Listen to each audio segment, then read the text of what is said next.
Welcome to a new episode of the Advancing Consciousness series with Franco Di Nicola. This is a place where people can come to gain further insight and clarity as to what is going on and how we can shift things on a personal and global level, while also accessing higher levels of consciousness and awareness. We bring this series to you free of charge so that many are able to access this information. However, if you resonate with what Franco shares and you would like to support his work, contributions are welcomed and greatly appreciated. A link is in the description and will be provided in the chat if you feel guided to do so. Also, we have many previous workshops, such as a couple of our most recent, Maneuvering with Neutrality and Alignment during this next wave of unfoldments, and Deprogram Clearing Empowerment Workshop. You could also join us in our membership program, Let's Talk About You, where like-minded people come together bi-weekly to talk about the topics requiring deeper understanding and clarity. All of these are available on Teachable, and we encourage you to check them out as they are great resources at very affordable prices to assist in better understanding this human experience. The Teachable link will also be provided in the chat and description. And lastly, don't forget to share. As the more of us coming together and creating a shift in oneself, the more effective it'll be to shift things globally. Thank you for joining us and being part of the change. Enjoy today's broadcast.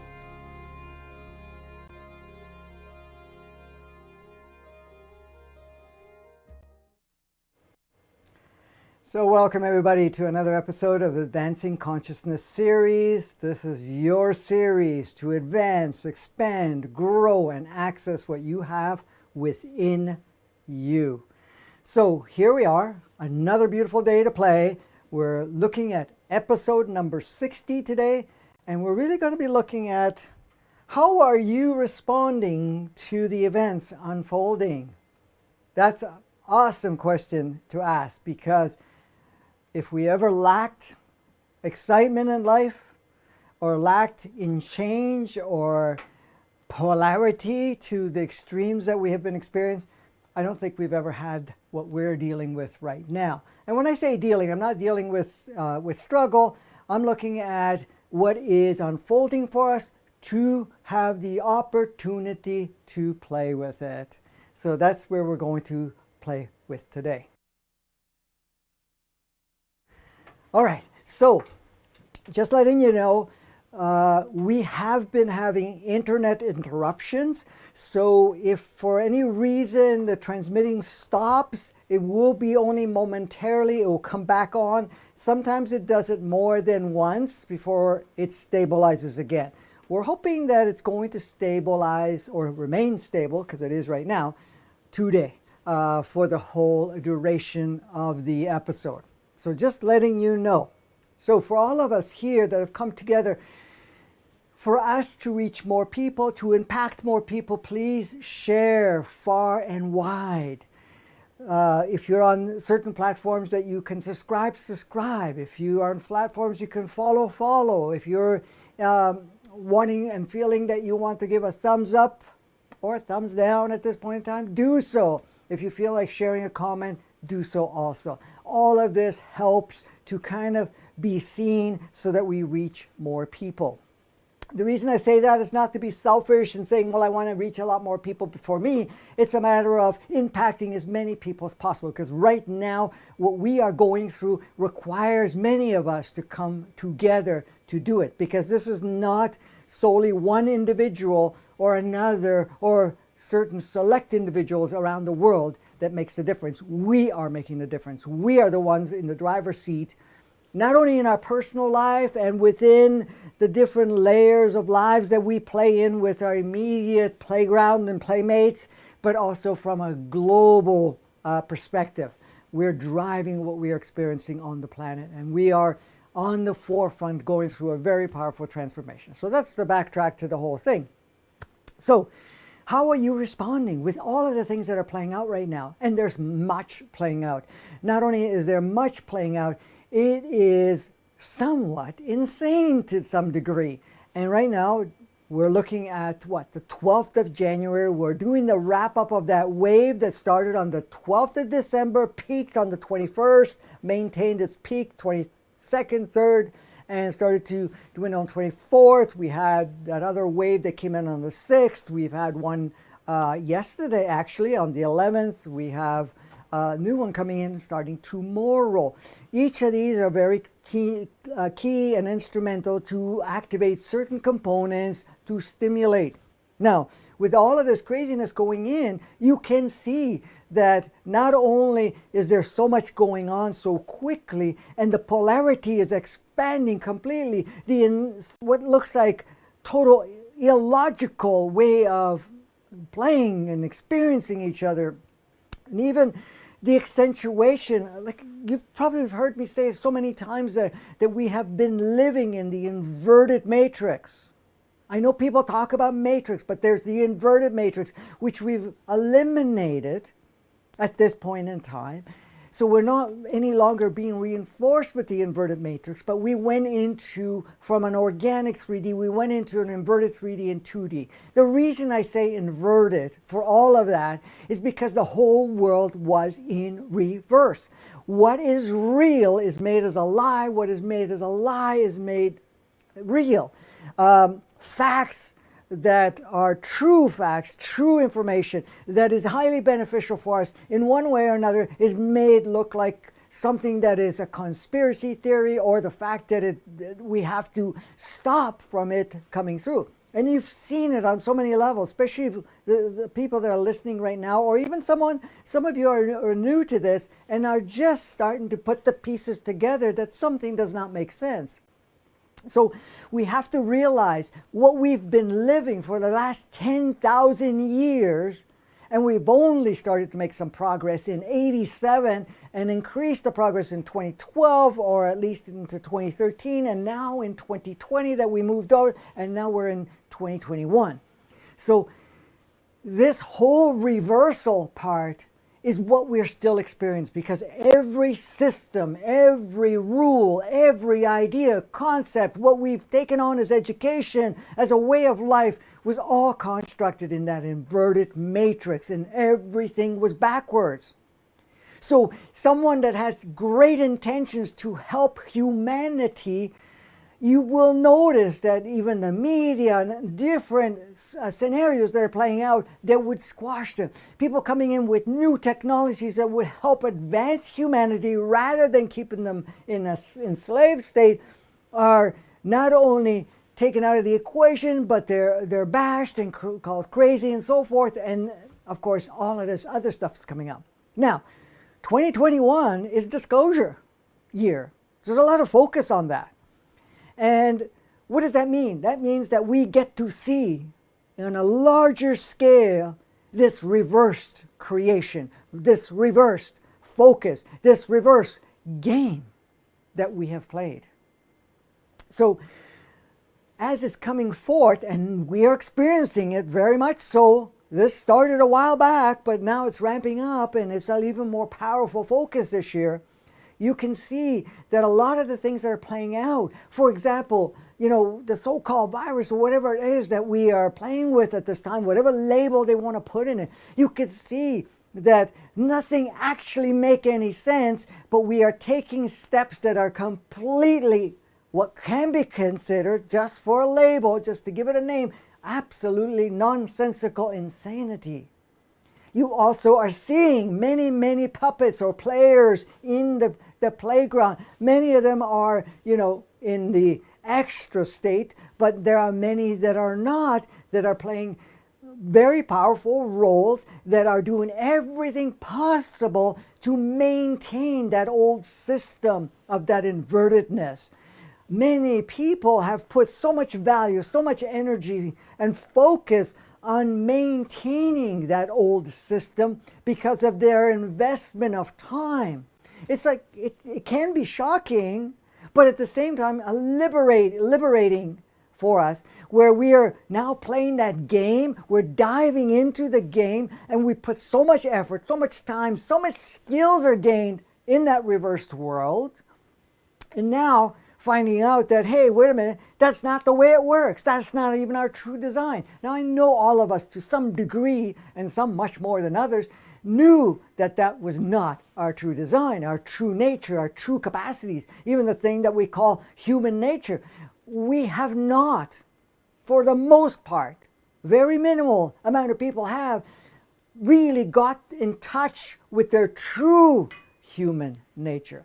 The nature that they labeled as human nature has always been the reverse part of it, stimulating lack, restrictions, polarization around fear, survival, safety, and all of that stuff there. Emotional charges where emotions are given power. Ego is driving us with false stories and making up whatever, using anything it can to do so. So there's so much time and investment putting in there, and then we think, okay, how can I get out of this and be okay letting go all my vested interest, all my focus, all my time? Because I've heard it from people say, well, you know, I just want to live out the last of it, bits and pieces, whatever, I don't know how to say it, bits and pieces, with my old game before I'll switch over. But right now, if you notice the energetic pulses, the frequency, the encodements, the spectrums of light, what we are feeling within ourselves, not only in our mind, but physically, energetically, that not only affects your physical form and all of the makeup, it's also affecting your energy body, your astral body, and it's extending, and it extends to any other replications of yourself that you have made. And when I'm talking about that, in other versions of yourself, in other playgrounds, it's all under that effect. Because all of it is going through what? An upgrade. And this is the thing, we have collectively made the agreement some time ago, and to ease it all in with the intent to speed it up with the commitment of that speeding up, and that's what we're experiencing right now, and bringing all of that to the forefront in a much more powerful and quick way so that we can transition. Now, the transition is not to make life better in the sense of what people per se, oh, now I can have much more stuff and I don't have to go to work, I don't have to do that. Well, no, it's really the upgrades are so that we can start experiencing our true human experience, that creativity, that imagination, that limitless, to be able to flourish within the physical form and on this physical playground, even though none of it is physical, but we are experiencing it as physical. It is very much deep into having that realism of that experience. So the upgrade is really happening at this point in time so that we can shift that and then start to redesign not only our human experience, but our playground. That means that every single system, everything will be looked at, and we will observe what serves and doesn't serve any longer. Some will go through transitions for a period of time before it's eliminated. Some others will be eliminated very quickly, and that's what we're doing now. But before we can do it, we have to see what we're looking at. That's what the disclosure is about, seeing how it works, seeing that reverseness, seeing the puppets or the playmates that are in there and are involved. So they say, okay, great. It's not about demonizing anybody. It's not about, good, bad, right, wrong, or anything of that nature. You're looking at the game, how it's played, and how many are deep into it, and how they're reflecting that over to us so that we have the choice to make a new decision, a choice to redirect our lives. And this is the thing. But right now, because of everything playing out the way it is, to the intensities, to the dramatic aspect of all of it, including the hype that's around that. And the fact is, there are very minimal sources of what you can call actual truth or accuracy of what really is taking place. I'm not saying there isn't. There is. But the dependency is not on that. It is about connecting with ourselves and really flourishing from that knowing that you have inside of you. So if you observe the world right now, there's a lot going on. And to the point where many of you, as your eyes are opening up, and when I mean your eyes are opening up, you can see beyond the veils that have been projected. And those veils have been projected through media, through programming, and so forth. We're starting to see the veil. You can see now more clearly what is really happening, what the agenda is, and what focus is being placed on it. By doing so, you now can be much more in a powerful, empowered state to make a new decision on where you put your focus, power, and energy, and so forth. You cannot construct a new aspect of yourself or world without seeing what's there, how it works, how much of it is actually retainable, convertible, or transformable, or what has to be cleared. But at the same time, it's always connecting with ourselves because we want to tap into our natural state. By doing so, you feel much more clear on what to do and adjust in your life. So that's what we're going to play with today. I think I'm done already, right? Okay. I've exhausted myself. All right. So the question comes in, how are you responding to the events unfolding? That plays a very powerful role. Now, if we're lost in the game, our response is going to be very typical to the programming that we've had. That means if there's an idea, the events that are falling apart and the craziness and you know, the whatever you call it there, what's the governmental system, what do they call it? Election stuff, or whatever it is, right? If you're looking at that, you're looking at the health part of it, of what's playing out right now, those are events. And right now we're looking at a second, third wave, whatever they want to call it at this point in time, further restrictions and shutting down and so forth. Those are the events playing out around us. Being restricted to go do what you normally used to do before, almost a year ago, really, to be able to have free speech, to actually share or communicate with others, to make it a little bit more public, your observation, your opinion, your point in whatever you've accessed within your own experience. And even that's being restricted. Those are all on these unfoldments. The unfoldments of, projecting more fear, projecting more, restrictions and so forth. Those are all things that are coming about. And the thing is, the question, how are you responding to it? Are you going into fear? Are you going into observer state? Are you feeling that somehow you're threatened, that you need to follow the rules? Or do you get angry and say, I gotta fight the system, I gotta fight the people? The response all depends on where our focus is still active within ourselves. And this is why we've gone through many stages of clearing out old programs, belief systems, and so forth, that were all constructed in that reverse state of being. Because the reverse will say, you're right, they're wrong, and you have to fight them because they're the bad ones, right? But when you're doing that, you're only playing in the same game and accentuating the game. When you're fighting something, it fights back.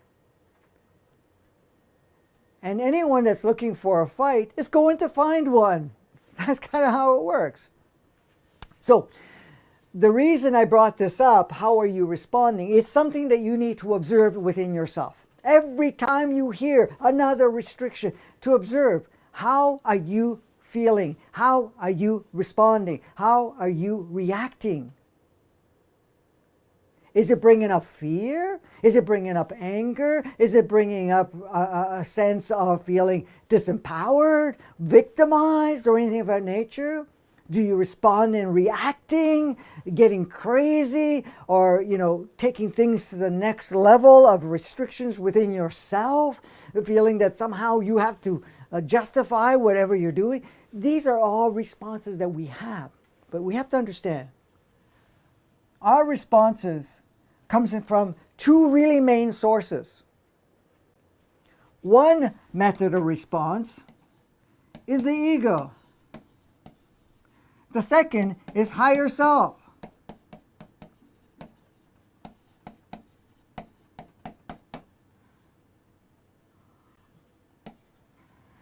Higher self. You're not liking my writing? Oh, I think it's beautiful. Okay. I put some lines under that too. So there's two ways to respond. Now, if you're going to respond from ego, ego is inverted matrix operating system. Right, wrong, good, bad, fear, survival, struggle, and so forth. Fight or run or whatever it is. The ego is going to say, we are victims. The world is killing us. We need to struggle. We need to survive. We need to fight. We need to do this or that. So the ego is also very good at looking at whatever it is. It could be this small and make it huge.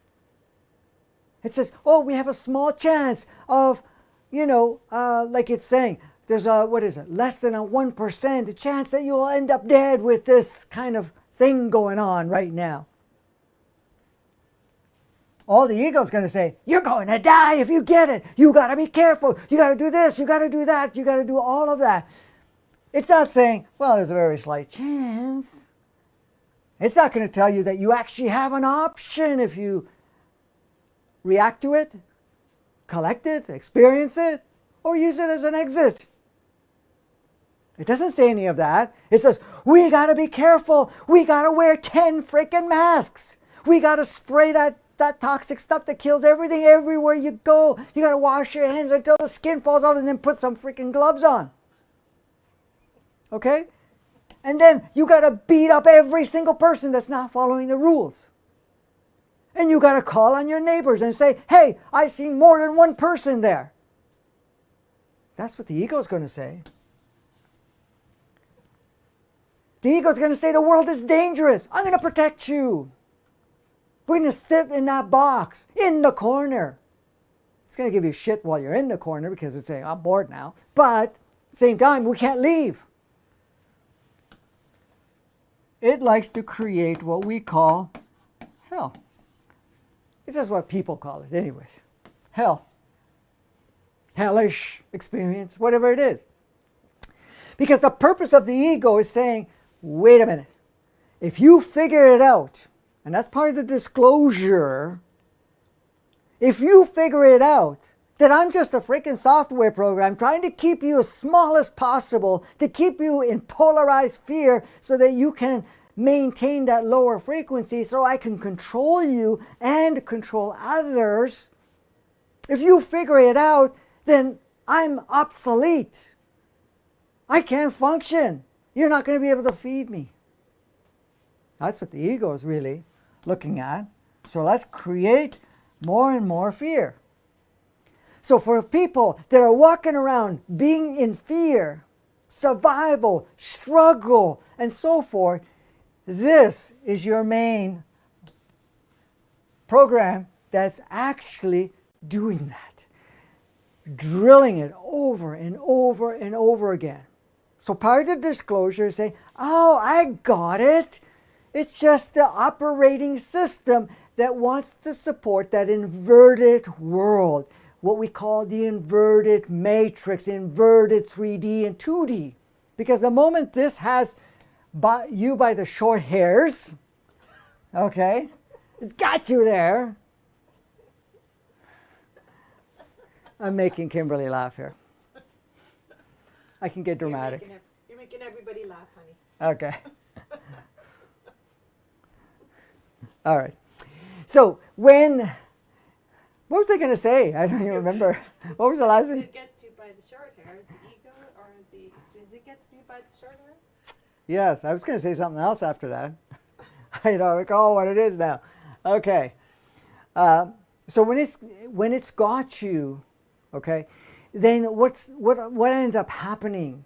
Okay, you do not see anything outside of your immediate world, your immediate operating system. And really, this loves programs that you have. It loves defaults. It likes patterns. that was created in the inverted part of it. It loves to play with perceptions, ideas, beliefs, because it can twist it and turn it and do it. The other thing it likes is labels and definitions of yourself. Who are you? You can't do this. You gotta follow the science. You gotta follow the doctors, the this or that, or the so-called authority figures. The ones that we put in position. We think we did. But anyways, the ones that are in position. We don't know better. That's what the ego does. Contrary, let's change the color here. Contrary, what is your higher self going to say? Hey, this is a game. Let's play. Let's experience. Let's connect and see beyond all these veils, beyond everything that is being shown. You know those stories, programs, belief systems, and labels and definitions that you have? None of it is for us to hold on. We are taking them and let them go. Free them. It's going to say we are in charge of what we choose to experience. If you're going to get something, you're going to get it because somehow we've agreed it's going to be of service. How far it goes, it depends on how much service we require or what direction it to go. We can turn it on and off, but if we want to use it as an exit and it's going to help a bunch of other people on that exit, then we could use it.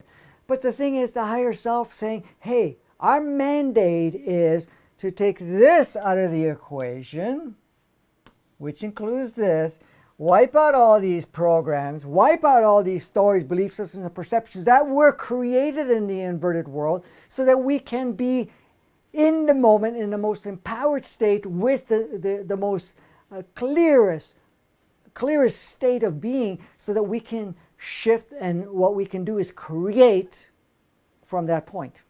You were going to say something? I'm not sure if you want to do it now or if you're going to cover it later, is about how to turn that ego off. I mean, I know we have to clear the programs. Let me see if I find the question particularly going back. Yeah, how do we neutralize this ego program? Okay. And the other one is, Catherine is asking, I'm practicing some reasonable preparedness. Is that an ego response? I suppose it is, although it feels not out of fear, simply not enjoying going to the food store playground and creating more opportunity to play in nature and create art. Well, you know, if you're saying, okay, I want to limit how many times I end up going to play in that playground and all the stuff that's associated, as long as you're neutral about it, you're not hating it, or the fact of saying, oh, that's a bad place to go or anything of that nature, but you're looking at it and say, okay, my preference is to spend more quality time in nature, more quality doing art, more quality in enjoying other people, rather than focusing there. So because it's still a necessity, I will go there as required, and I will maybe stock up a little bit more so I don't have to take as many frequent trips. That's different, because now you're saying, okay, I'm making a choice of preference. Now, if your preference is, and a lot of times we think it's preference, well, I don't want to go there because I don't like it. That's not preference. That's a reaction to it with a judgment. And you're not neutral because you're seeing that as bad. But a playground is a playground. So if you're going to go play in the playground, go play in the playground. But the thing is, when you're going to go play in the playground, you're going to be in a neutral state. You're going to do what you need to do and then decide to go play somewhere else. So yes, if you wanted to restrict the amount of trips there and stuff like that, absolutely do so. But do it because, not because you're trying to avoid it, it's because you have a preference to experience something different. Now the ego, if the ego is involved and say, oh, we better stock up. We don't know if the stores are going to close, or we don't know if we can get money. We don't know about this other stuff. Then that's ego for sure. Okay? But however, if you have an intuitive insight within yourself saying, hey, it would be beneficial right now just to have some extra resources, because we may be facing, the collective may decide to play with something like that, then you go in, but you don't have fear. You just you're just following that intuitive, that direction that you feel within yourself. See, your higher self is never going to scare the shit out of you or make you feel fear or feel that you have to go in survival. It's basically, sometimes it says, okay, we may have to take a little bit of extra provision because the playground's going to go down a certain path that we may not have the same level of accessibility, but you're not going to be having a fear because it's like a calmness, knowing, and so forth. Where you're feeling fear and saying, oh my God, I better make sure I grab as many rolls of toilet paper as possible, or whatever it is, like the games that we've had twice now, once more elaborate, that's ego, okay? That's the distinguishing. Going back to the thing is, how do we put this, how do we put the ego, how did you say it, a sleep mode? Yeah, like, I think it was just out of commission. Yeah, it was just to put it at a commission so that we can, someone said an anti-ego vaccination would be good. Neutralize the ego program, because there's so much fear and anxiety that gets created around all of this stuff. And also, I don't know if this would be a good time, but you and I have talked about this. If the physical body might go into fear, even maybe, is it possible, your human entity can go into fear without your ego being involved? Is that possible? Well, the body can respond to a memory that it may have within from remembering of something that may have happened, and it left an impact, because the body itself, it just really likes to have experiences. And it doesn't have really that much judgment about an experience, unless you're falling off the cliff and it causes a considerable amount of damage, and then it says, well, we don't prefer that. Okay. But at the same time, what happens is we have a scenario, say we fall down, we scrape our knees and so forth. Now, if you fall down and scrape your knees and you say, whoa, that's pretty cool. Hey, blood comes out of there, right? Not bad, and you clean it up and it's like, ooh, it feels pretty stingy here, or, it's sensorially enriched, okay? But you don't put something traumatic to it, you don't label it, you don't define it, then the body kind of remembers the thing, but it's not going to be so impactful. But if you had an incident and then you had the tremendous amount of idea, a labeling of some sort, that was a bad thing and I need to be traumatic, then that locks that energy, that memory within the cellular structure, so that you're standing at the edge of the roof and all of a sudden you feel that tension because the body has a memory of it. Now, sometimes the memories are not your own. They could have been something that you kind of had handed down and you accepted from, say, the lineage or from your family dynamics, being your parents or something of that nature, that it has that. Collectively, there's a part to that does the programming, but the body has its own thing. So regardless, you can, yes, feel the physicality reacting, and that's just locked in emotions, locked in response, that because we labeled it and so forth. So to reverse that process is to address those so-called reactions and responses or fears one by one, and looking at it and seeing yourself, envisioning yourself having that thing that is afraid of, and allow yourself to experience it and choose to remove the labels. And if it comes in, this is dangerous, and say, well, that was our belief, but we choose to let go of the belief that that's dangerous. We release the idea and concept, or clear out the concept that in some way this can end up being, detrimental, or death, or something of that nature. We clear all aspects of ideas that in one way or another, if we have this experience again, that we have to suffer or anything of that nature. So you give yourself, first of all, to experience it within yourself, give yourself the opportunity to experience it, acknowledge its presence, thank it and love it and whatever else.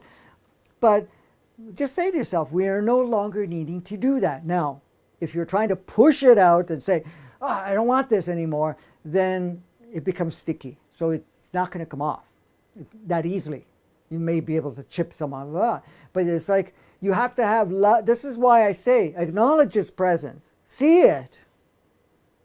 Thank it. Love it. And then you have no judgment for it. You have no resistance to it. Then when you graciously, with love, let it go, put it into the field around you, it's a lot easier and it can go.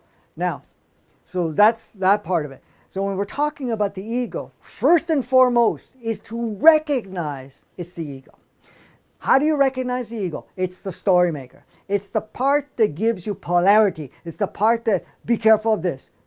You shouldn't trust this person, whatever it is, you know. And it's going to come up with a lot of different stories along the way. And it's usually emotionally charged one way or another.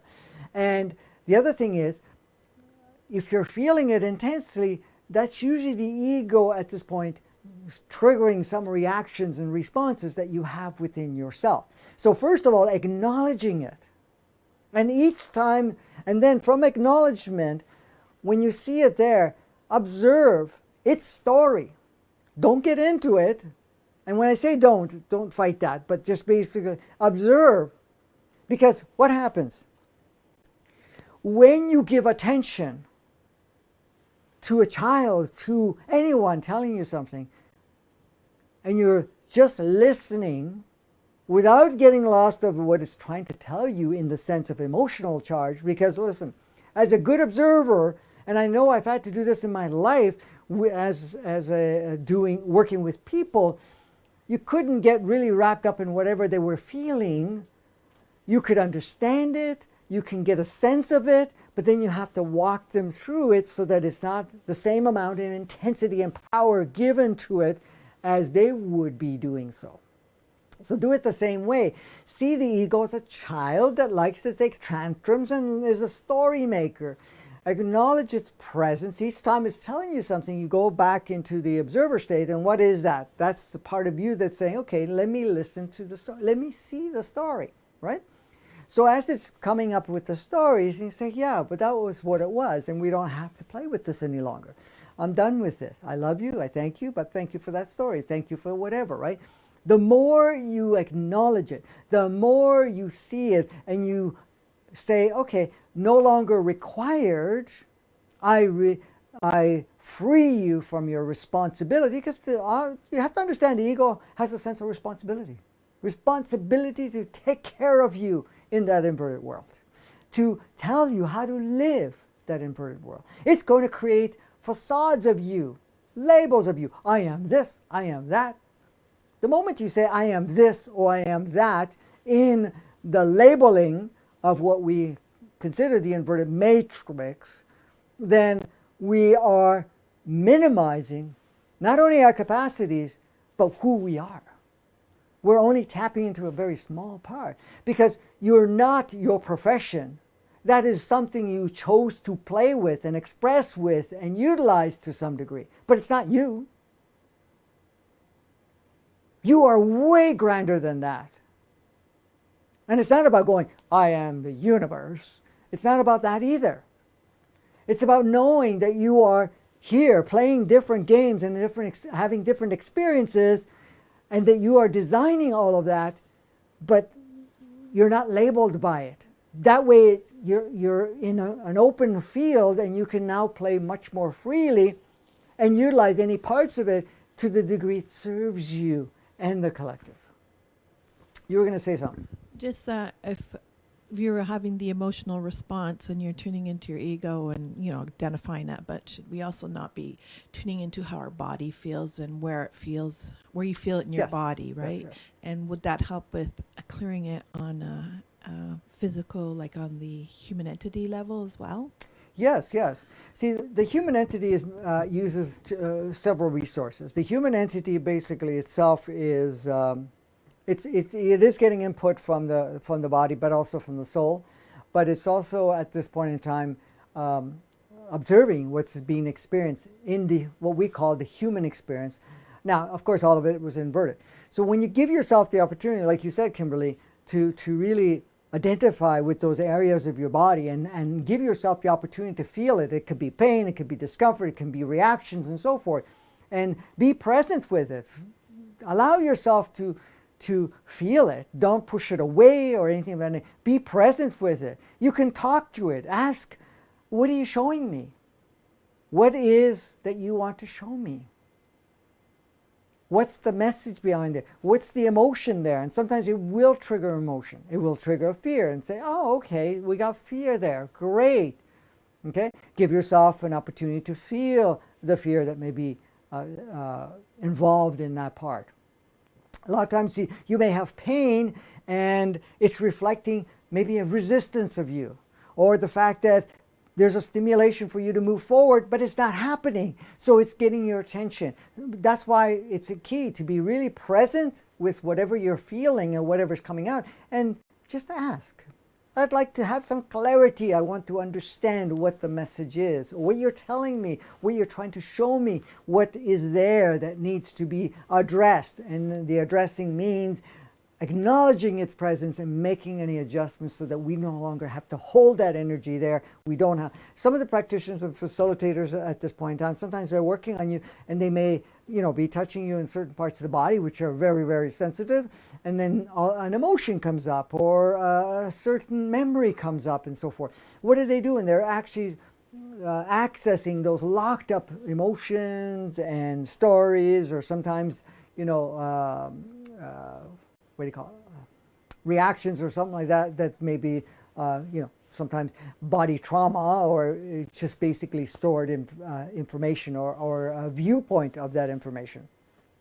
So that's what we're doing. So if you spend the time to do it, and you can put your hand on where it is, if you can get to it or whatever it is, and just say, okay, I'd like to connect with you. I really would like to understand what you have to offer, what's going on, how can I serve, and so forth. How can we work together is really key. How can we work together? It's not about, how can I fix you? It's how can we work together? Let's take a look at what's coming up, and let's address that part of it. So that's what Kimberly was saying, maybe in more words than necessary. Go ahead. No, that was fine. Okay. Good, yeah. You were going to say something else, or No. Okay. All right. So you're responding, I was saying, is either your higher self and your ego. Normally, this is your default. Why is the ego default instead of your higher self? Well, the ego is loud. The ego has a lot, or has had a lot of support. It's been keeping you company with many, many fabrications of stories. It has been thriving in the inverted matrix. It's been thriving in the inverted 3D, 2D. It's been thriving with other people's egos. It's been thriving in lower vibration, survival, fear, struggle, and so forth. So we created a default pattern so that is our default.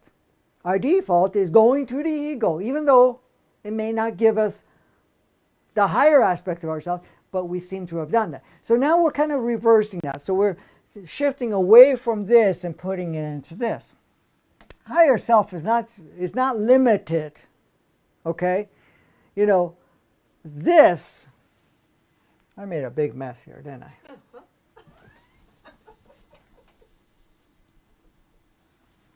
Let's fix it all up.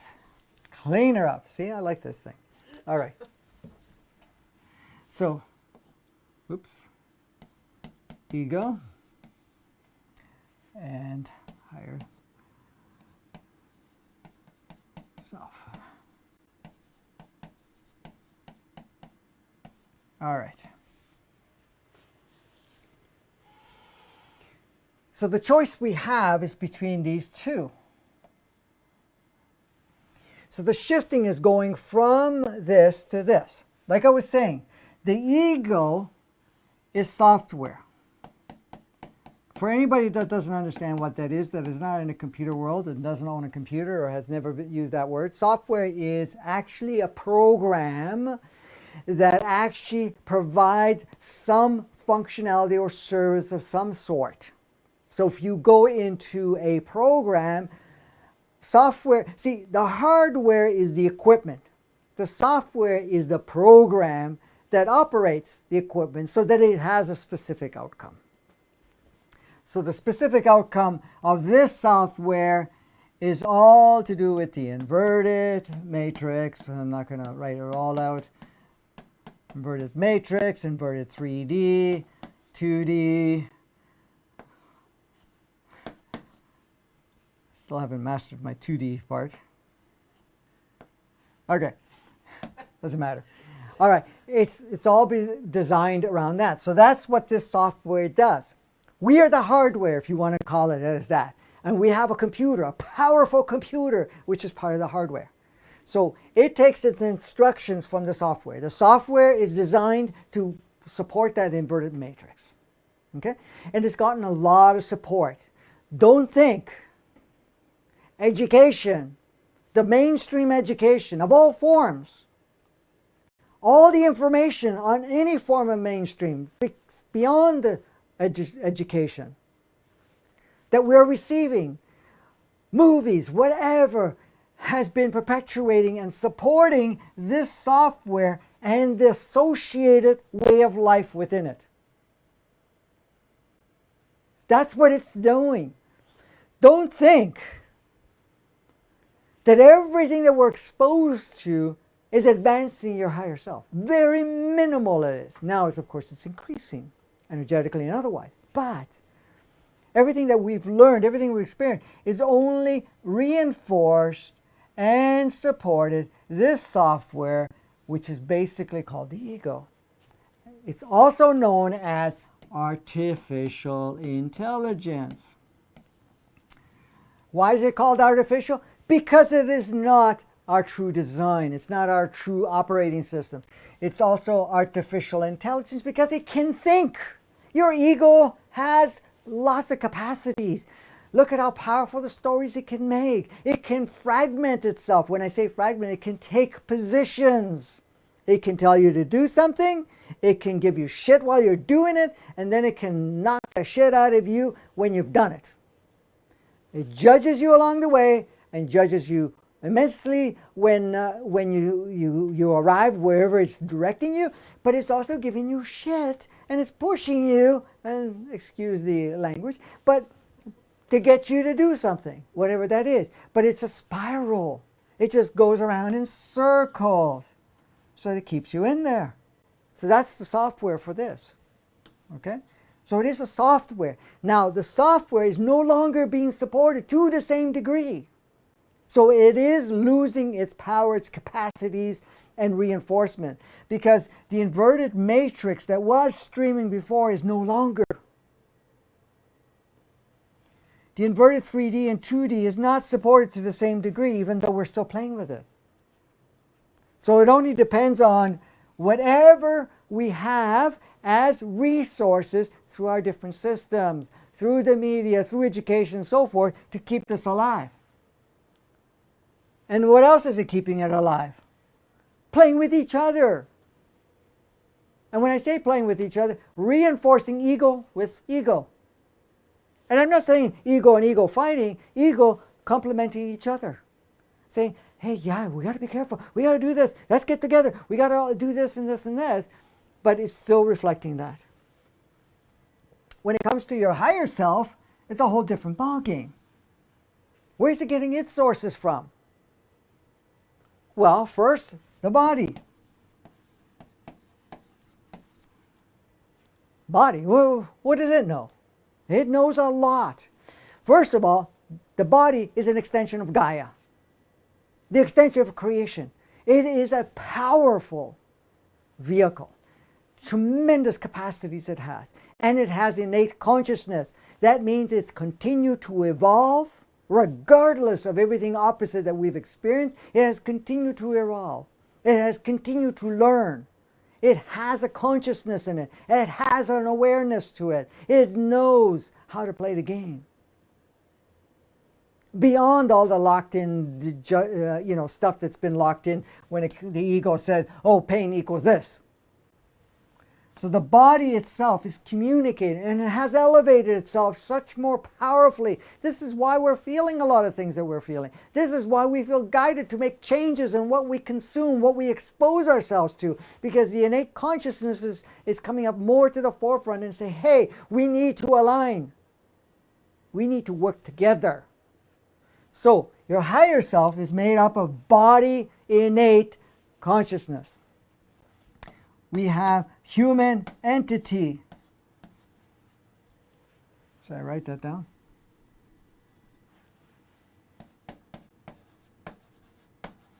Sometimes people... Is that how I spell it? There's another T, right? T-I-T. Okay. T. Oh, right, yes. T-I-T. Why? I think so. Okay, close enough. Yeah, I don't even write it that often. All right, so the human entity, what is the human entity? The human entity is a soul of sorts. It is a earth-bound soul with a very specific signature connected to the collective human entity. The collective human entity is every single entity that has multiplied itself and are embodying physicalities. What is the purpose of this? It's to learn, grow, and expand within the human experience, within a body, within what we call the playground of Gaia Earth, or whatever you want to call it. It's been around 15,000 years. So this is 15K, and this is 15K. Looks like an S, but okay. 15,000 years. So it has 15,000 years of experience in being in bodies, being in different stages of planet Earth, different stages of humanity, and so forth. And it has gone through that window of 5,000 years in its natural state before it went 10,000 years of that inverted state, and now it's bringing it forth. So the human entity is also the part that continues to expand and grow. So whatever it's learned in any embodiment, it actually uses to the degree it serves. This is why we have these, and I know I've talked about it before, I'm just going to say it again, that people or children or so forth have these gifts that are beyond anything they've been exposed to. They can pick up an instrument and play music. They can look at science and be able to take on with it. Most of that is carried through the human entity because it has had many other lives, because the human entity reincarnates. And it wants to expand on the experience. So whatever you're learning, your human entity is learning. And it's always going to use it in another incarnation. Maybe not all of it. Maybe it's going to purge a lot of it, especially a lot of it may be reflective of the old inverted matrix world, and it doesn't require that. So it will purge a lot of that and only use the parts that are most associated, most beneficial for where we are right now. So you have that. So your higher self is also getting what we call the higher self. So we got the body of 15,000 years, you have the human entity of 15,000 years, and then you have your interdimensional soul, which a lot of people refer to. This is not so well known because not too many people realize it, and sometimes they put it all in the same basket. This soul, that's the soul, that is the part of you, sourceness of you with a specific signature that incarnates also. So, body incarnates, human entity incarnates, soul incarnates. The only difference is this plays on planet Earth. So it has two reference points of expanding human expression, expansion, or what do you call it? Human, what's another word for expression? Human presence, whatever you want to call it. Experience, let's call it that. Human experience. Okay, so you got that. This, the soul itself, the multidimensional soul, the interdimensional soul, will incarnate on different planets, will have different physicalities, will learn from different dimensional expressions and experiences of different levels of consciousness, and taking on different forms. It can stay in non-form for a period of time, and while it's doing that, guess what? It's also supporting other aspects of itself. It's also, the soul is not only connected to its individualization, it's connected to an oversoul, which is a combination of soul families. It has twin soul, which is a duplicate SIM signature that is incarnating also on different playgrounds and so forth, or in non-form for a period of time. And then you have also, when it comes to the soul, you have soulmates. Soulmates are playmates. These are people that you've played with, or other souls, I should say, not people, other souls. And some of these soulmates may have been established on other playgrounds, on other planets and so forth, and now they're playing here and so forth. So a lot of times when we're saying, well, I want to meet my soulmate, you're really connecting with the soul that you've made possibly an agreement or have had other lives with, and you want to meet up again to kind of play roles for each other. When it comes to twin soul, that's a very different thing, and today is not about talking about souls. But the thing is, this is also part of your higher self, so it's a combination of that. Then, of course, we have the ultimate, or what we call the ultimate, the envelope of the whole thing, which is spirit, which is basically sourceness in creation. That's all it is. So you have all of that in higher self. So what does the higher self see? Opportunities to grow, expand, play, become a grander aspect of itself. It does what it does naturally, and that is constantly moving, constantly growing, constantly experimenting, constantly creating and experiencing its creation and utilizing all of that. Go ahead, Kimberly. I don't want to get too off track, but I'll just ask these quick questions here. Okay. And are human entities interchangeable during one lifetime? How many entities does a higher self have? And do we have the same human entity each time we incarnate? Incarnate. Well, it's hard to say which one we were talking about. Incarnate. Are we talking about Human entity? Normally, there's always a mixture going on. There's the odd occasion that the human entity soul,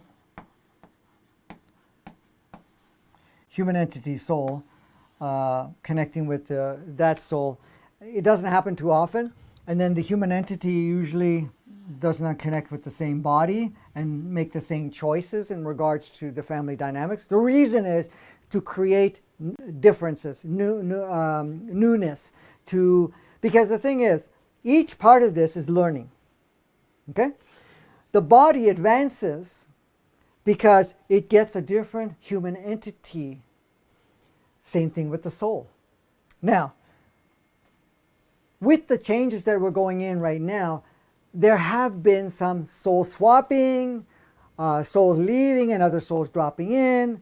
There has been, when we're talking about the swapping, meaning it just temporarily goes and play in different physicalities to enrich itself, to expand itself, to be able to test out certain experiences they weren't able to do elsewhere in that one locked-in body that maybe have a lot of heavy-duty programs and maybe haven't been able to experience it, wants to gain something outside of it so they can come back and be more prepared to do some of the changes. Now, if a soul says, this soul says, I'm leaving, then the body and the human entity still want to play, and it's not going to be something that's going to impair it in any way, then it will, in one way or another, make arrangements for another soul to come in. Usually the soul says, okay, house open, who wants to drop in, whatever it is. Now, it's not going to be random. Any soul that's going to replace that soul would have to go for an interview. Basically communicate with the body, communicate with the human entity part, and also at the same time with all the playmates that are interconnected. Because you get interconnected. You're interconnected with family and so forth. So how would it best serve? Plus it has to look at what it has as an option. Because if a soul wants to do something completely different, and this is limited, well, we want to call it limited, but has a different intention, these parts of it, and all the other playmates that are involved, being family and so forth, have different intentions, then it has to take into consideration all of that, and it has to communicate with other souls that are going to be involved, say in the family dynamics or partnerships or anything of that nature. So it's not, random, just drop in, or maybe they're lining up, I'll take anything. Sometimes that happens, but in essence, it has to kind of make an arrangement for it. You were going to say something. No, I just wanted to know, so are human entities interchangeable during one lifetime? Yay or nay? Oh, okay. Normally not. Okay. It's very rare that Okay. happens. Because the human entity itself is really committed to staying within that. The interdimensional soul will come in for shorter periods of time, play out particular roles. Now, it doesn't mean it doesn't happen. It happens in a small percentage. Sometimes you'll see that somebody has a shift and all of a sudden they're able to have skills they never had before. A lot of times that happens when the human entity pulls out and another one comes in that has a different skill set. Now, the only reason that would happen is because this key instrument of the body with this particular soul is ready to step things up, and this particular human entity may not have the required skill sets to be able to share, and then it says, okay, I will go play somewhere else and we'll bring in someone that has the skill sets. Okay, and then the last part of that was how many entities does a higher self have? Have we talked about this before? Higher self? Yeah. Well, the higher self doesn't, each physicality, which we call the whole thing, it's one body, one human entity, one soul. Now, what people refer to having entities attached to you or entities left in a house or something of that nature, those are usually at times what happens. Some of these entities may come from another planet or whatever it is, and they kind of got disembodied for a period of time until they're sent off. But a lot of times this particular human entity may have said, oh, I want to stick around. I'm not ready yet. I have some other commitments and so forth, but the body malfunctioned, that particular, or for whatever reason. And then the soul itself basically says, okay, see you later. And then that human entity goes in. Now, normally, the human entity that's playing a higher vibrational consciousness that has, kind of continued to evolve, because you have to understand, the human entity is constantly learning. And the human entities are all different varieties of consciousness and accessibility and frequency. So each of these souls coming in and so forth is working with these human entities, so they're advancing. Now, if a human entity has not and has played several roles in the lower frequency, because you have to understand, a lot of people worked in lower frequencies, meaning being disempowered, being driven by the ego and so forth, and have not been able to see outside of that. So there's a ton of memory, ton of patterns that are established within the human entity that doesn't allow them to go further, or at least haven't explored it that far. So what ends up happening is that there's a range of frequency that is established with that human entity. So that being the case, if there's a shift in the role playing from a collective unit, then that human entity say, I may want to be out, or there's a malfunction with all of this, says, okay, we're gone. Body's saying, okay, we're too, we're too, whatever you want to call it, malfunctional at this point, so that we don't have to be here, and the fact that we've already made agreements not to be here, then that human entity will go through a process which unites with the collective human entity, goes through a purging process, and then decides if it's going to choose another embodiment. Now, that being the case, sometimes when all of this happens, that human entity has not chosen to go, and because it's playing in a lower range and frequency, it tends to kind of stick around in on the playground, which sometimes people call ghosts or whatever else, and that can at times attach itself. And the reason they want to attach is basically they want to have that connection, because the human entity itself cannot experience itself in form or anything of that nature without attaching itself to somebody else. Now, normally, the ones that do that are looking for a lower vibration anyways. Higher vibrational entities that are already working normally don't stick around. They leave. Now, if they feel for some reason they still have a role to play, they may hang around, and sometimes they will work through individuals and so forth. So we have one body, one human entity, one soul, which makes one unit, which the mind is the processor of all of that, and with the ego. But at the same time, we can have other entities that do not leave and hang around for a while, that like to operate in lower frequency. So they look for other people that play in lower frequency. So if you're exposed to alcohol, or exposed to a lot of emotional anger and whatever else, and fears and so forth, or give yourself to some deity and whatever else, and we're playing in that range, you'll find that those lower vibrations that are looking for those frequencies will show up more. Now, a lot of them have been leaving because of the fact that the frequency on the planet and everything else has been increasing, so they feel that hanging around is not that pleasant. Go ahead. No, I was just going to suggest that we'll move on from there and get back on topic with our... Okay. Just because I know you have a lot you want to... No, I have nothing else. All right.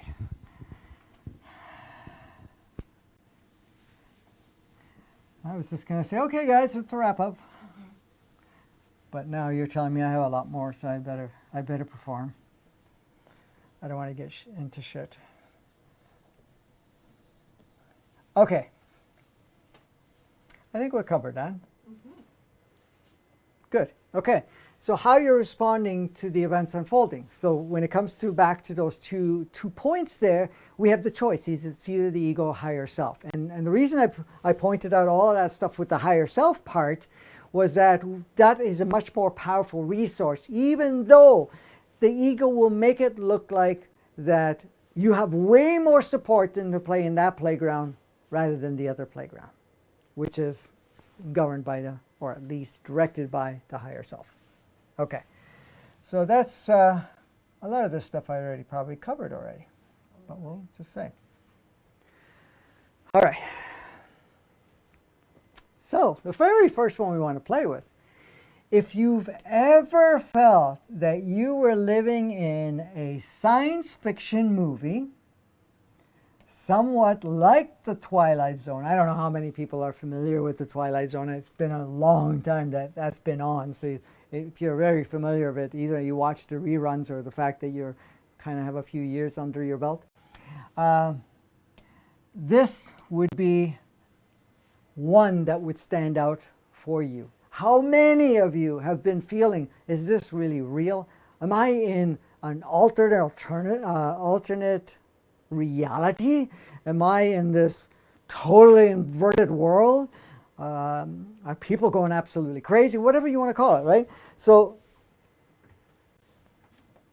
and I've heard this many times, and sometimes it becomes so unreal. It's like, is this really happening? Could this even be possible that we are doing and playing in this fashion? This is it. This is one that stands out a lot. And why does it stand out a lot? Because it's really showing us much more powerfully the game we were playing with. This is why the accentuation, most of us, in one way or another, until we don't experience extremes, until we push the envelope, as they say, until we've really gone to that several tiers higher, we tend to get comfortable in that lower state. Meaning that we accept the game for what it is, even though it's getting more and more uncomfortable. But now, it is in our face. Everybody's acting out in such a way that is either accentuated polarity, accentuated judgment, or anything of that nature, but it's all purposeful for us to be able to see the game we're playing. Somebody's turned on the lights, and the lights are getting brighter so that you can see the backstage stuff. You can see the video game for what it is. You can see the playmates that are supporting us in one way or another, even if it's polarized. They can see it all. We're seeing it all. And yes, things are being pushed. Insanity, or whatever you want to call it, is just, I'm using just as loose words at this point in time. It's really noticeable. Like you can't hide under the rock that easily because it's everywhere. So, are we in a science fiction movie? In a way, yes. What was that book, 1984? Yeah. I haven't read it. 1984. I haven't read the book either, but I keep hearing it, that we're now living in what was written in that book, 1984, in 2000. Well, it started in, I guess, the craziness started, the end of 2019 going to 2020, really 2020 and now 2021. And even the ideas that in somehow, we're going to be governed to the point we have no freedom whatsoever, or the fact that we have no choice, that we have dictatorships or dictators or whatever you want to call it, that are going to control it. But that's just bringing to the point. It's always been there. It's just more in your face, more vivid, more somewhat real in our observation point. We're just seeing it more. Are you seeing it more, Kimberly? Of course not. Of course. Absolutely Did seeing you're- it seems you- so very you weird didn't- when you go out in public, and like someone also commented on the chat that you're watching people walk around with masks on. Sometimes I really stand back and I go, holy cow, what the heck? Because it seems surreal. It seems like, I can't believe this is going on. Yeah, and then they're saying, oh, look at all these so-called cases increasing, and we got to lock down some more, and we have all this stuff, and now we got to be injected with this thing and whatever else, and you can't travel, and if you do, you can be quarantined, but not at home anymore. Now it's like compounds and whatever else, and you're going, like, did I make a wrong turn somewhere? Albuquerque? Did I make a wrong turn in Albuquerque somewhere? Like, how did I get here? Like, what's going on? Really? It's just insane sometimes you look at it. It's like, whoa, somebody made a wrong turn. And I must have been there and I didn't even notice it.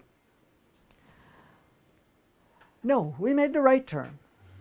We made a turn into the depth of it so we can see it. We can go into that empowered state and say, hey, guys, let's come together and let's really change things, because this is not what we're supporting. This is not where we want to be putting our focus.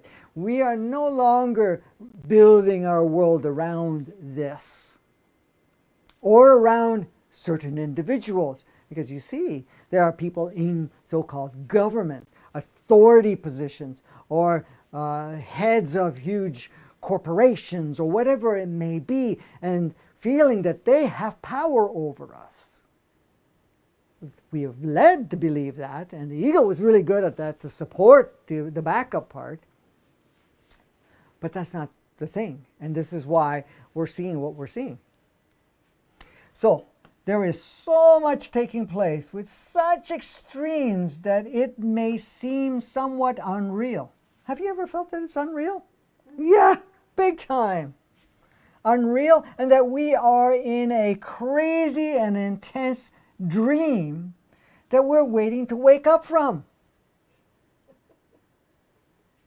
The nightmare, or at least what we call it that.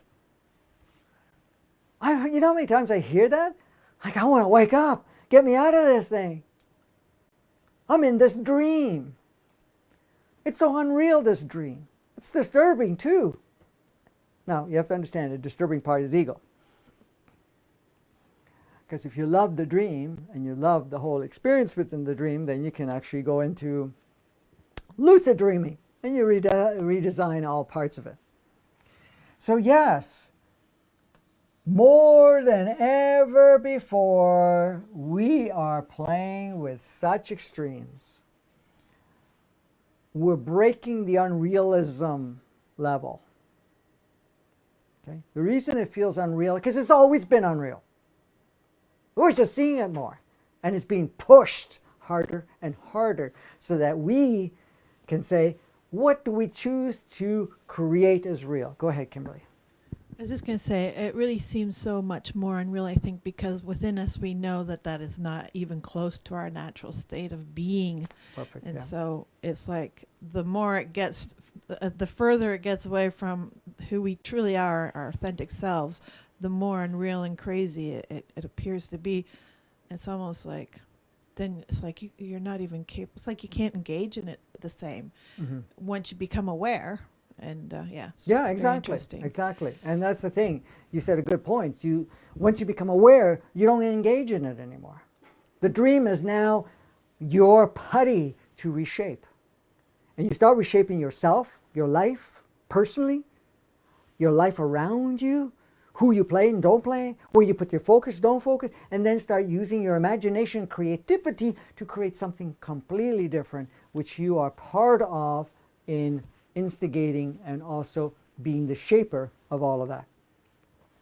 So with all that is playing out globally, and it is globally, it's not just isolated in wherever we are, where is your attention and focus, and what is your involvement? Is your attention and focus on what's happening? Or is it in how do I design something brand new, because this stuff is all crumbling? Not only that, it's crumbling because it doesn't serve any longer.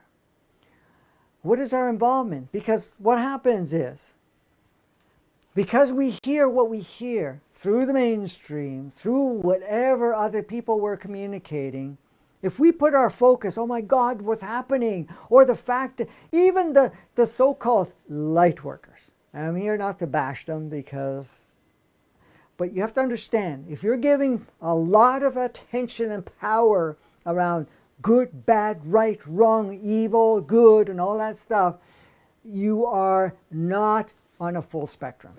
You just selected another spectrum that may be opposite to the other frequency. For completion, you bring all the frequency together. You create holistic, full spectrum as much as possible. Then there is no right, wrong, good, bad. Then you say, okay, we see what's there. How do we choose in our evolved state, and as we continue to evolve, to design it so it matches us? When we're creating a video game, we create a video game based on how we want to experience the video game. What do we want to learn from it? What skill sets do we want to advance? What do we want to experiment with?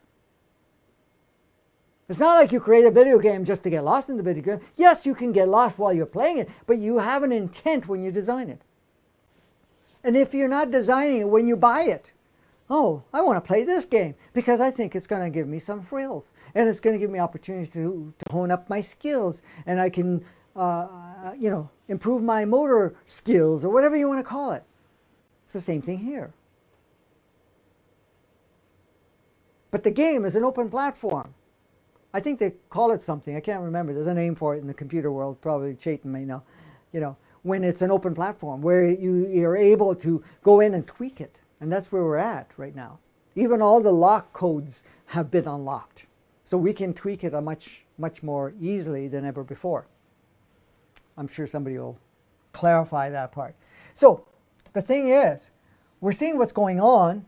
If our attention is going into the old world, if our intention is ego generated, where it says we need to be afraid, we need to comply, we need to do this, and then you get involved to fight the system, fight other people, to judge other people, and so forth, where are you going to be? You're going to stay in this world, okay, supporting that invertedness,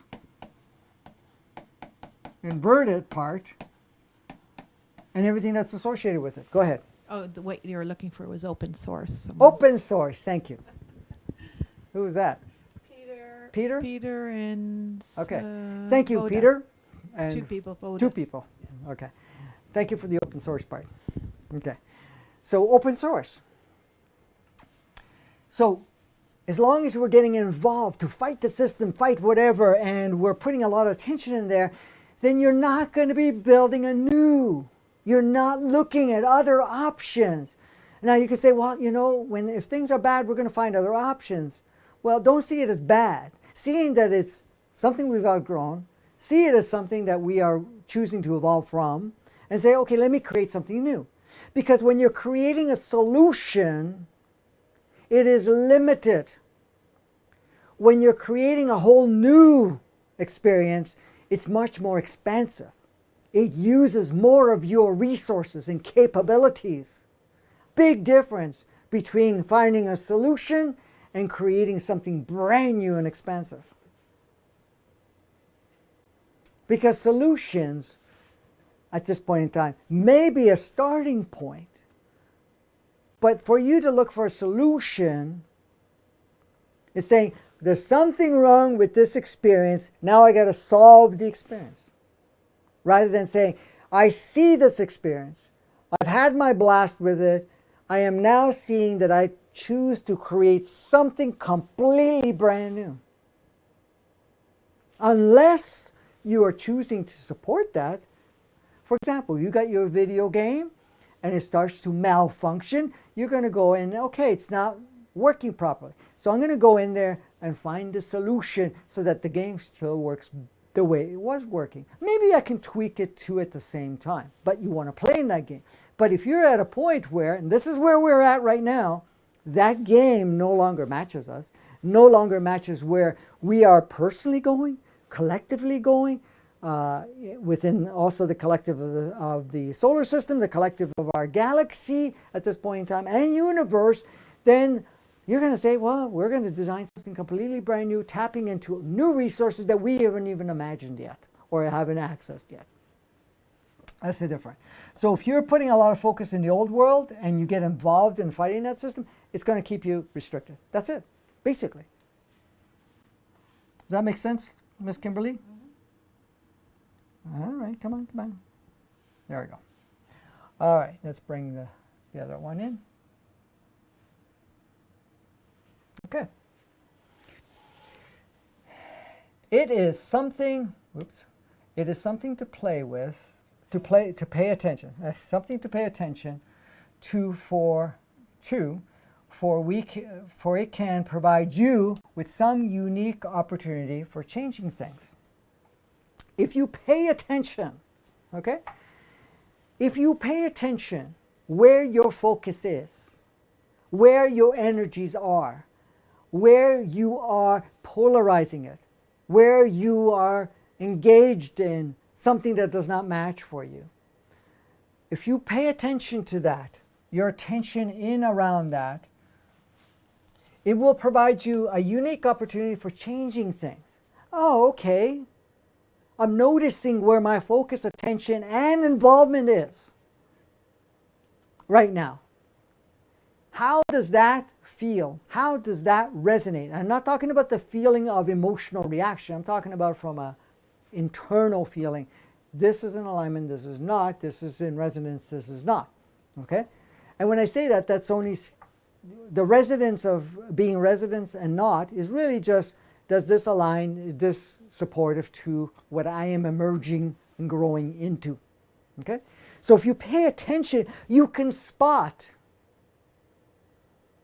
different so-called opportunities to see any programs that's still active, some emotional charges that may be active, some of the things that you're involved with that may not resonate. So by paying attention, you can see what's there and you can go through it and say, how does this fit in to the life I'm creating? How does this fit in to the new me that's becoming? Because the new you is coming every day. You're always expanding. You're always growing, no matter what. It may look stagnant, but there's always adjustments. Stagnation is slow movement. You can't stop totally, but you move slowly. So a lot of times the stagnation is because we're moving slowly and we need to speed it up. And that's all, right?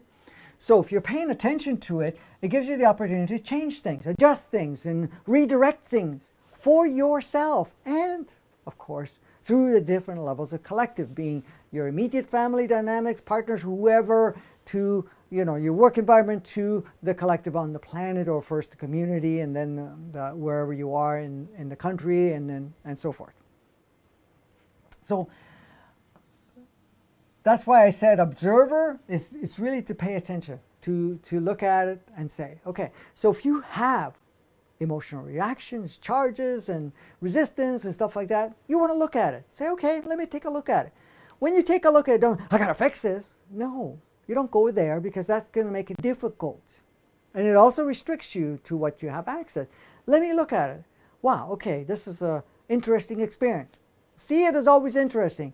See it as always complete and beautiful, whatever it is. It may not match anymore, and it's an older version of you and whatever, or older version experience and creation. You say, okay, well, I realized at that time, it was of a value, and at that time, I really had my shits and giggles with it, and I did that, but now it's not so entertaining anymore, and it's time to move this up. So through these observations, you're able to make adjustments and change any part of it because you're not restricted. Never been, never will be. We create the illusion of such, but it's not. Okay? As you continue to see all the characters around you, and there's lots of characters, these characters, first you have to look at your own characteristics from a programmed ego base. Then you have the characters of individuals. Could be a partner, could be your siblings, could be your children, could be your different family, can be your work playmates, can be your friendship playmates, could be all the groups and communities and situations and so forth that you... So when you're looking at those characters, but the characters don't stop there either, because the characters also go into the leadership, so what looks like leadership or what they've position themselves in leadership and playing in government, playing in institutions of some sort that promotes health, education, military, you name it. The characters, as you continue to see the characters around you reacting in irrational ways. Have you noticed that? Have you noticed it, Kimberly? Anybody being irrational? Yep. Do you ever feel that? Do you feel that collectively people may have gone over the edge? Mm-hmm. And you want to push them off the edge?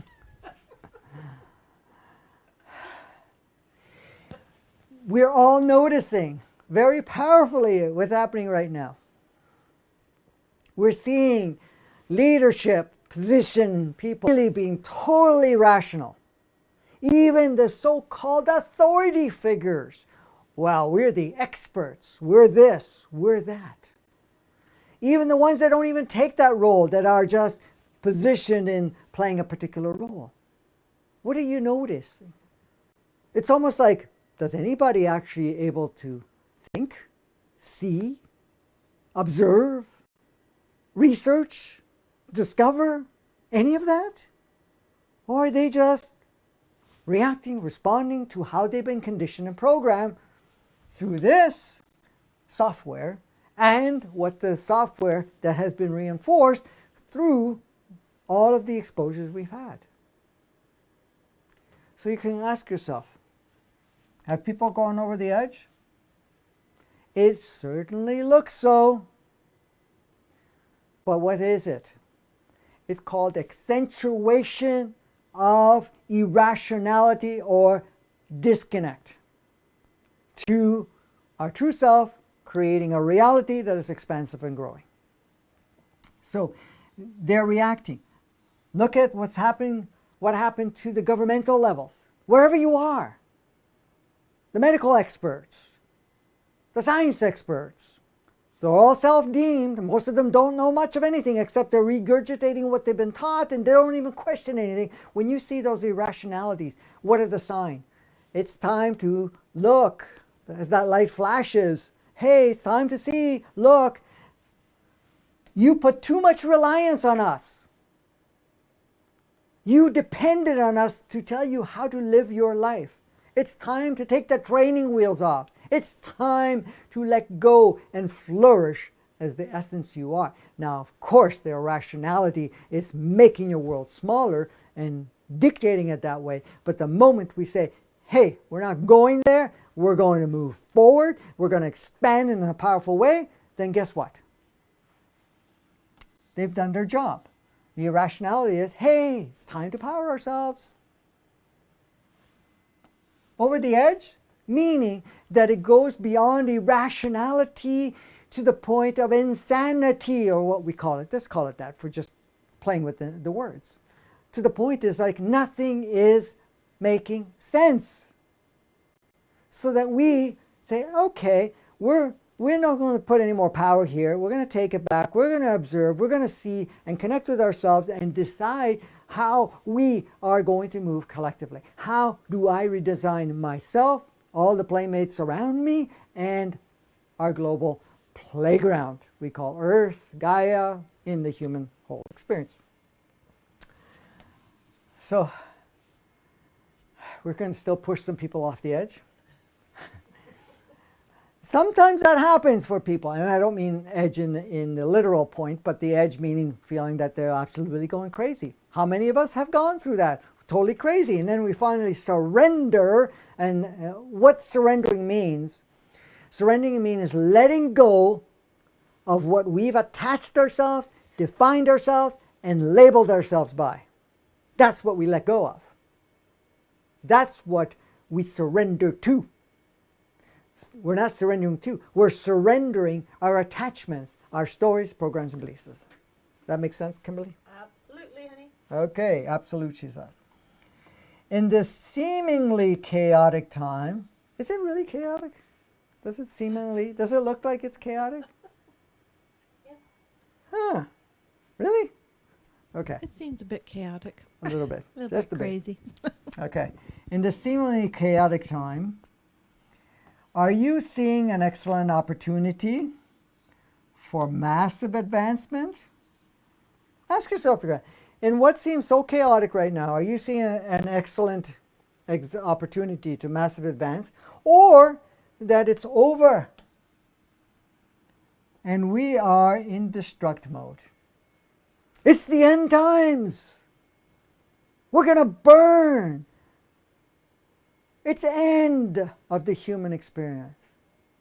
Or, wow, great, we finally could see things. We're becoming more empowered. We're being much more supported to be the grander aspect of ourselves. To truly, for after 10,000 years, to live the true design of our human experience. To be able to see the glory and the magnificence of what Gaia, the playground, this whole freaking video game that we've been playing with, in its true nature, in its true capacities, to be able to bring in and utilize all of these things that we've learned, not only on this playground, from other dimensions, from other embodiments, and so forth.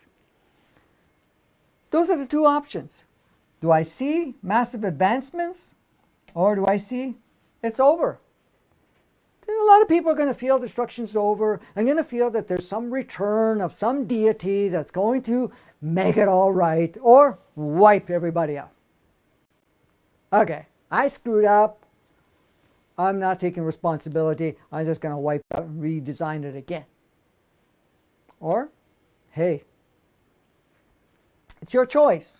But I can tell you right now, with everything that you're experiencing, you're really seeing it from that perspective, even though the ego is going to tell you something otherwise. I better clear that.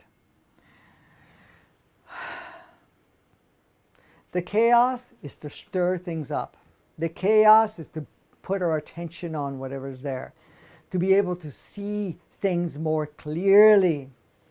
Because as long as there's some harmoniousness, then we have a tendency to drag our feet. We have the tendency to slow down. We have the tendency to, in one way or another, disregard our opportunity. Go ahead. Lisa also made a good point here in the chat that the destruction, yes, there definitely is a destruction mode, but it's the destruction of the old systems and things that no longer serve us. Exactly. The old system requires us to be a certain specific way, energetically and otherwise. Okay? So, so true that the only destruction mode that we have is not the destruction of the human experience, the destruction of everything that has been created in that inverted world. All of the systems, restrictions, and so forth. Go ahead. Oh, You were going to say? I was going to say the destruction of everything that goes against who we truly are. Yes. And tries to block it. Yes. Perfect. Everybody's on board. They're catching on. Of course, you guys are all magnificent, bright people. So we have a clean slate. No. Really? I thought I had another pen. I knew it was hiding somewhere. Something got messed up there. Okay. All right. I wasn't supposed to have both at the same time, but hey, it doesn't matter. Okay. So, it is your choice how you see and shape things moving forward. I don't think that's true. It's not a choice. Isn't it some other dude, other robe vesting being from other dimensional aspect that makes the choice for us? Is it those people that are so-called in governing positions or authority positions? Or is it our choice how we see and shape moving forward? You know what the answer is. It is your choice how you see and shape things. Now, how you see it affects how you shape things. Does that make any sense to you? How you see things actually governs how you shape things. If you see it bad, you're going to continue to shape what is perceived as polarity or bad or anything of that nature. But if you see it as an opportunity, if you see the beautiful dance, you see the opportunities in all this beautiful unfoldment, then you can shape it. When you see yourself as the empowered being that you are, you can shape things much more effectively and much more powerfully with less restriction and grander opening of opportunities. So that's what we're looking at. So it's your choice. So the choice that you're going to make, I'm going to move this down here a bit. And I'll put it back up there. So the choice that you're going to make is, how do I want to see things? Do I want to see it as fully open, clear, and I could utilize any part of it? Or do I want to see it how I've been programmed, conditioned to see it? Because remember, you have a lot of support on how to see things. The media tells you big time. A lot of the stuff, the movies, whatever it is, other people that are preaching and teaching and whatever they are, that are showing you how to look, how to feel, how to respond, what's going on, what's not going on. Okay? All of that. So you have the choice to play with that, which we have for the longest time, or to say, hey, wait a minute, I want to see in absolute clarity. That way I can shape things moving forward in an expanded way with no limitations. And I understand it's going to be in stages, but I'm governing the stages. And I can speed it up all I want. I can start now. And that's the difference. As much as we are seeing so much divide all around us, at so many levels, basically, on so many levels. Are you seeing divide, girl? Okay. It would be best to remind ourselves that this is only part of the stage to unite. What are you talking about? Divide equals unite? Does that even make any sense to you? It does today. It does these days, because that's exactly what's going on. Okay. Accentuation of divide all around us motivates us to unite from a whole higher aspect. When you can see the divide, you say, hey, I see the divide. I see what the divide provides. I see what the divide limits us to. I see where our focus is and around the divide, how much we are less than capable of creating something new as long as we're putting in the divide. Because the most powerful, it's only part of the stage, so the stage of uniting, the accentuation of polarity, accentuation of this means that and that means this, or whatever it is, all of the stuff that's playing out now. Look at the divide you're seeing in the governmental stuff going on. The divide by the experts. You got the ones that are doing true research telling you this is not the way it is, and the ones that are just fabricating things or have a certain agenda telling you something else, and they're sometimes clashing and other times just dragging you from one side to the other, and to decide of, it's this versus that. What is it showing us? It's also showing us how it limits us. It's showing us how we cannot focus together to create something brand new. It also shows us in a house divided, we are powerless, or less powered. I wouldn't say powerless, but that's what they say. It's in fact, then making strategized from a higher perspective path moving forward is not as easy. Because that's the thing. And that's what the system has been doing. That's what the ego and all of the systems that reflect that invertedness, because invertedness created the divide. You know, thing? The divide is not only with what's outside in our world, because that's there, but the divide with ourselves. We've sectioned ourselves as the mind, the soul, the human entity, the body. They don't even, for most people, it doesn't even align. Now, what we're experiencing is trying to bring those things into alignment, where we're working as a unit. So the first unification is body, human entity, soul, mind. Exit ego software. Now, it doesn't mean you have to demonize it. You can bring it into the unit and then show its obsolescence and move outside of it. So that's the first level of unification. Is that part. Then the unification of choosing with the various playmates, how do we come together to create an environment that benefits all of us? It's not like, I'm right, you're wrong, whatever. You're open to see how and what others can bring up. And as a suggestion or as a possibility of a reality or potential reality, and then you work together. So right now, the accentuation of divide is pushing us to the point of saying, if we want to create a new reality, we'll have to go into our natural state. Our natural state is oneness. And what do I mean by oneness? Meaning that we are all one. We are here to support and to play with each other to advance each aspect of ourselves. That's how we make progress. The other part of unification is also collaboration.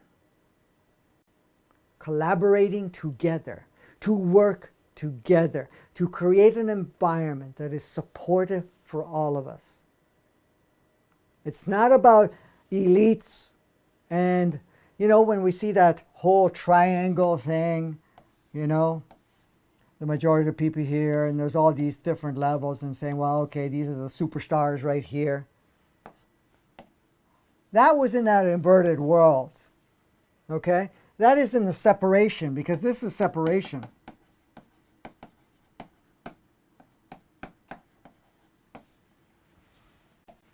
It's separation. Because separation slows down the progress and makes us open to receiving inputs, because in that state, we're much more vulnerable. Saying, well, these are the key guys. I'm going to go back to my purple. These are the key people, and they have to tell us how all the way down here what we are. But the thing is, this is an illusionary, projected idea when the separation came into play, and when this inverted world came into play, and this was put into play. I know you like when I scribble on my board. Because the thing is, we're all equal. We're all contributors. We're all amazing, powerful beings. And we are assisting each other to advance. We're assisting each other to become a grander aspect of each other. We're assisting each other so that we are all contributing to a certain level. Go ahead, Kimberly. Lisa's asking, will we see more collaboration and uniting anytime soon? But I already see it with people actually joining. Even it's just it's online.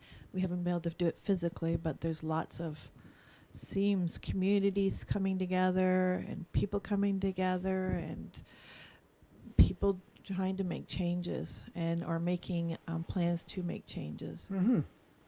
Absolutely, absolutely. So there are more people collaborating. If you're looking at it saying, okay, everybody working together, everybody collaborating, that will take a little bit of time because people are still very deep into the programming. So there's a lot of deprogramming going on, and there's a lot of accentuation so that we actually come to that realization that it's about collaboration. Because the thing is, if we collaborate, if we choose to, what's the other word for collaboration? There's another word. I'm not even talking about Cooperation. Okay. If we cooperate, I like the cooperation.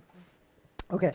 So if we're looking at, if we're cooperating with one another, it's no longer about superiority, who says, who does, or whatever it is.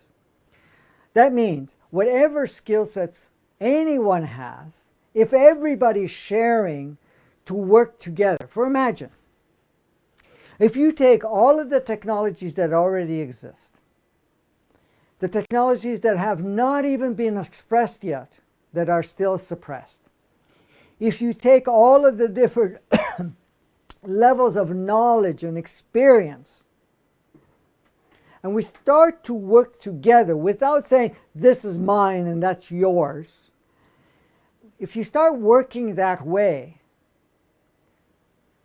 we can make huge leaps in changing the way we experience life, how we pollute and don't pollute, because we don't have to, where we can use energetic resources, where we do not require, because there are technologies to repair the bodies.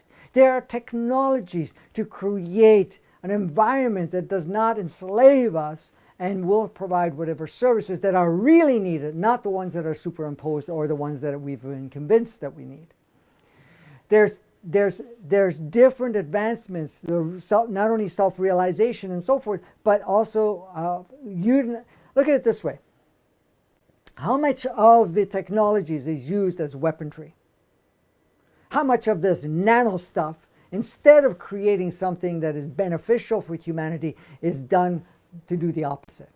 Imagine if we're collaborating, say, okay, can we use some of this to benefit humanity, to create more freedom, in the sense, should some things be required? Now, those again are stepping stones, because in our true nature, we can shape the environment without technology. We can operate in complete vibrancy without technologies. Those are just the technologies will step in while we are gaining our capacities again, where we are reversing a lot of the stuff that we've played with before. That's all it is. So if we started to collaborate and say, okay, we are polluting, how can we work? Use certain technologies, certain capabilities, certain ways of doing things so that we have what we need without the pollution. How can we make sure that everybody has proper, clean food at this point in time while we still need it, because eventually that will come out of the equation. How can we provide not only clean water, whatever is necessary and beneficial at this point in time? How can we look at how can we advance humanity in such a fashion where we are able to create something that is giving us able to travel, do whatever, without the restrictions, without all the limits. So this is the thing. That's our natural state. Uniting, collaborating, and creating, for everyone involved, a new level of playground. And that's the thing.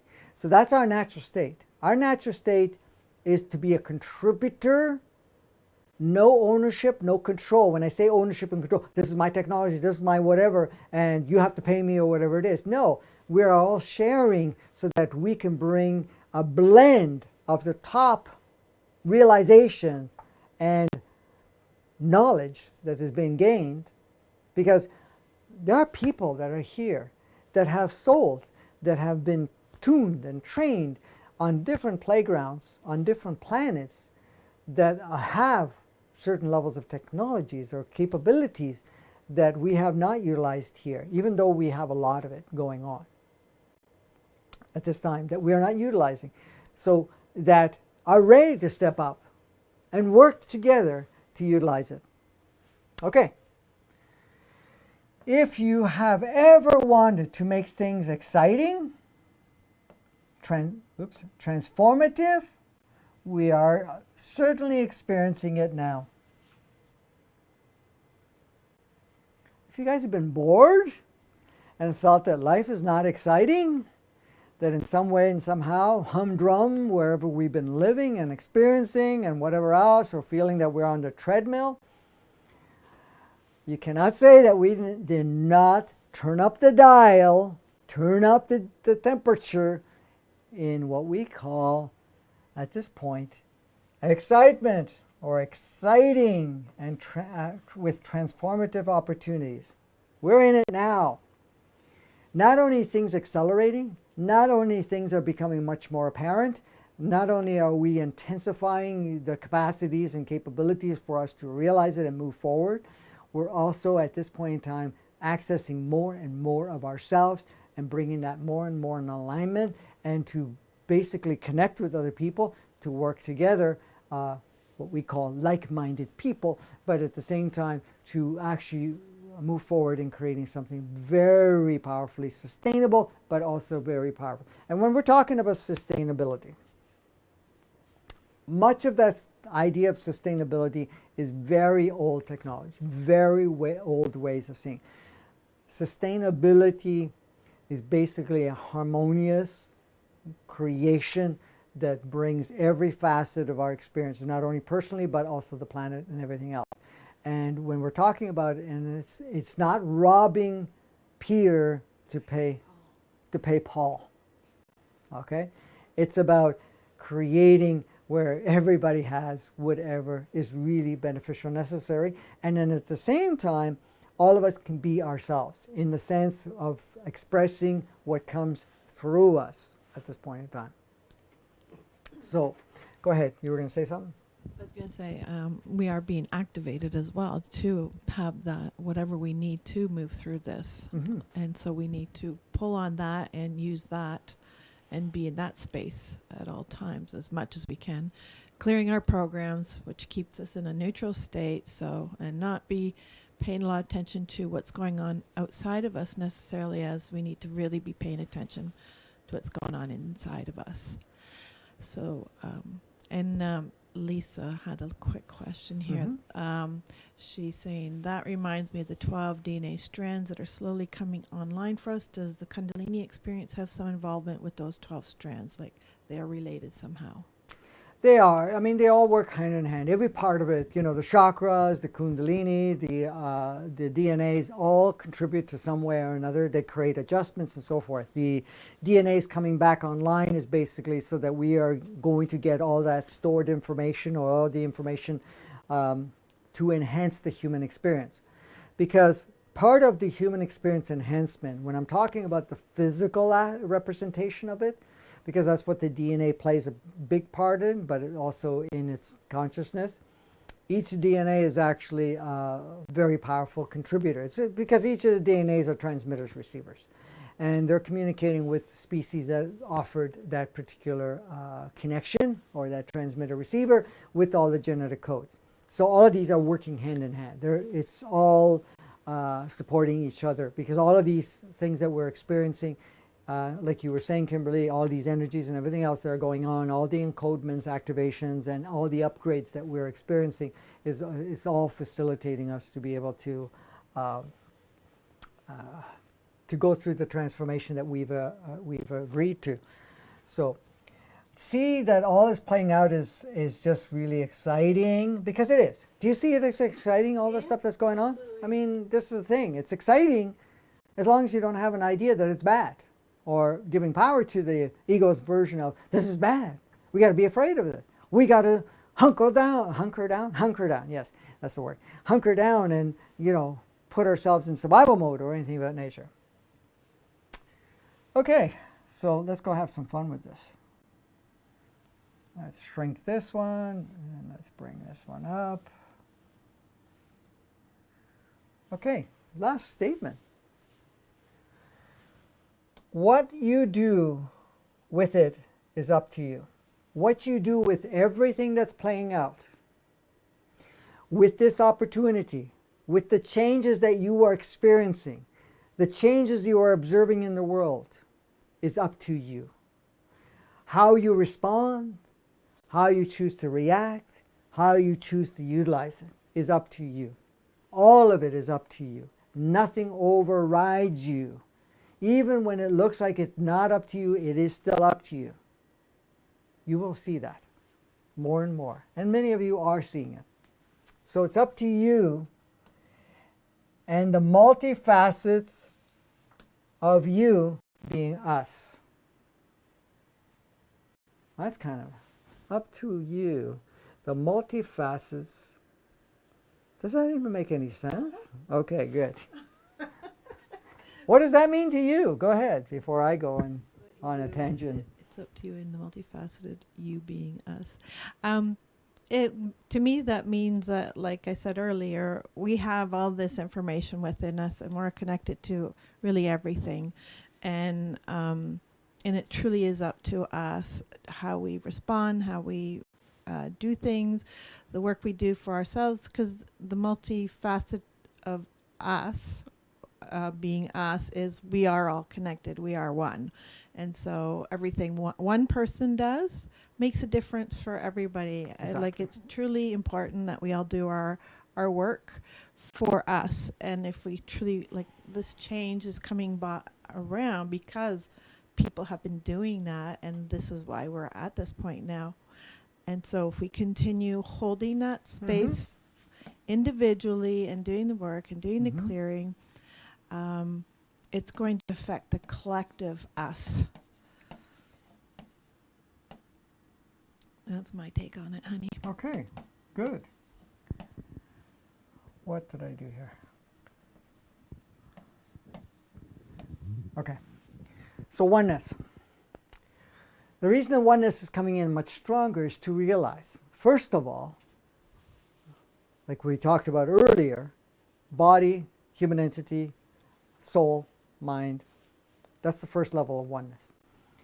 The next level of oneness is looking at that what you do with is up to you. And the multifacets, like Kimberly was saying, every single playmate on planet Earth is another facet of you. On other planets, it's another facet of you. Any existence is another facet of you. So, it's up to all facets of ourselves being us. So when we say us, it's including all facets of you. We've been convinced there's you and then there's such and such. That is you still. That's another version of you, taking on certain roles, playing other characteristics, and so forth. So that's the thing. It's up to us, which is the multifacet of you and you itself. You being the individualized, you being the multifacets, and us. And the us also includes Gaia and all and every sentient being on the planet, every aspects of creation, expression, and so forth in the solar system, the galaxy, the universe, and its sourceness. That's it. That's all I have to say, sweetheart. I am now It's pretty good, run out honey. of juice. Okay. So is there any other questions? Anything that we need to elaborate, or we wrap it Not at up? this time. I think we'll wrap it up. There were other questions, but there more could be answered at another time. Some to do with soul stuff. So, because we were wanting to kind of stay on topic with what we were talking about today, we'll hold off on those for now. Okay. Okay. All right. And I know you're running out of Oops. juice, as you say. So, go back to this one. So, the topic of today, we're going to do a whole review again. It's going to take about 45 minutes. Are we okay? I'm just kidding. So, how you respond to is totally up to you, and what you do with it is your journey. You want to have fun? Let's play together. If you want to have fun, really, let's see it for what that is. Because I can tell you one thing. Once you leave this physical form, and that consciousness opens up, your whole viewpoint, and let's make it even more clarified. If you've played a life that you have deemed as hellish, intense, couldn't make it, beam me up, Scotty, get me off this planet, whatever it is, once you do fragment, not only the body, because the body in itself merges even more powerfully without all the other stuff that can distract it. As Gaia, it sees itself as this beautiful, powerful expression. When the human entity merges with that, it sees the dance and play. When your soul, your interdimensional soul, looks at it and says, wow, that was pretty interesting. And in fact, not only interesting, man, I could have used even more of that play. So the point is, it sees, every part of you sees the game. The only part that judges it is this.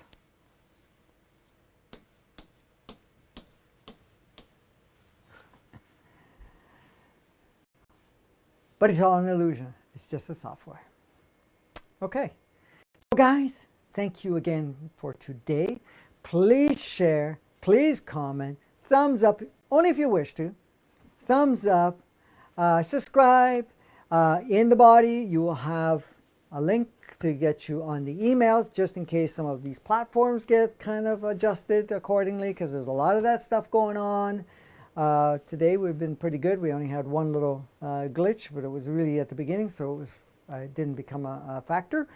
So I'm appreciative of that. So yes, share and all of that stuff, if you want to join the community and so forth. Now, we love to do this work and so forth, and we like to put a lot of focus on it and whatever else. And I know that some of the content has reduced in the frequency of it, but it's going to upgrade accordingly as we get things in. So if it resonates for you and you would like to support us in the sense of contributions or whatever you want, we have a link for that. That allows us to spend more time, more focus on creating powerful content that is really, really important right now, because all of this stuff is being shaped to help you in the different stages of what you're going through. Of course, we're going to play with other things accordingly.